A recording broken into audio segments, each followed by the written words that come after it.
I just wanted to do a little off-the-cuff video after telling everyone that I'm on the spectrum yesterday and my ADHD diagnosis. I just firstly want to say that I've only done this because I felt it was the right time to talk about it. There's lots of disabilities out there that are visible, and you can instantly tell that why somebody is behaving. A partially sighted person might fall over and you can instantly see, oh, they're partially sighted. But being autistic and having ADHD, there is no visible tell, if you like, for those issues. So people just think you're kind of weird, or you're different, or you're grumpy.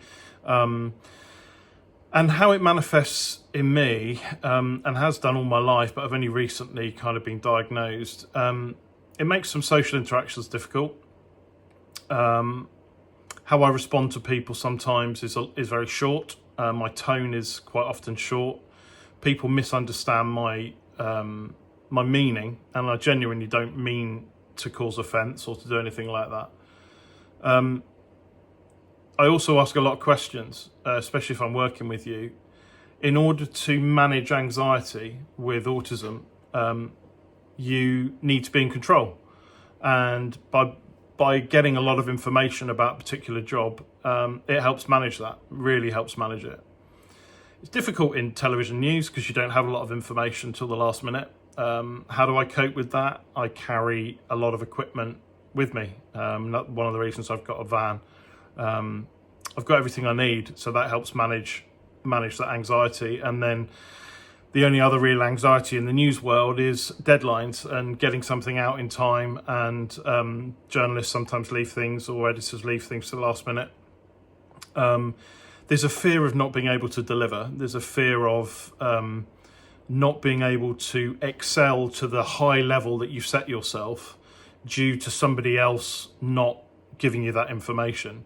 So when I'm doing a job with someone else's kit on someone else's live, and I'm not in any way control of that, my anxiety is almost zero, because I'm completely out of control and it's someone else's responsibility. For me, it's all about the responsibility of having to deliver something with a lack of information.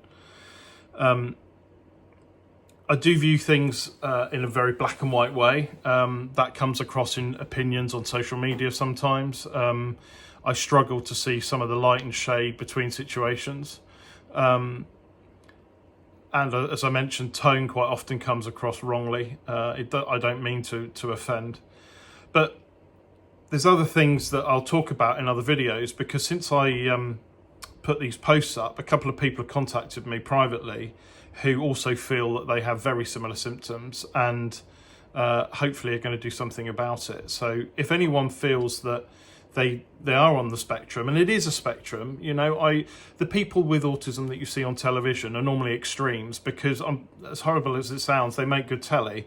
And, you know, people with their headphones on because they're noise sensitive, people who can't have relationships, all these different things. And it is a spectrum, and I'm somewhere on that spectrum. And if you wanted to say that one end was really extreme and one end is not very extreme, I'm probably closer to the not very extreme, in that I appear to most people to be neurotypical, but I'm not. And one of the things I'll do a video on in the future is about masking, and how a lot of people with autism mask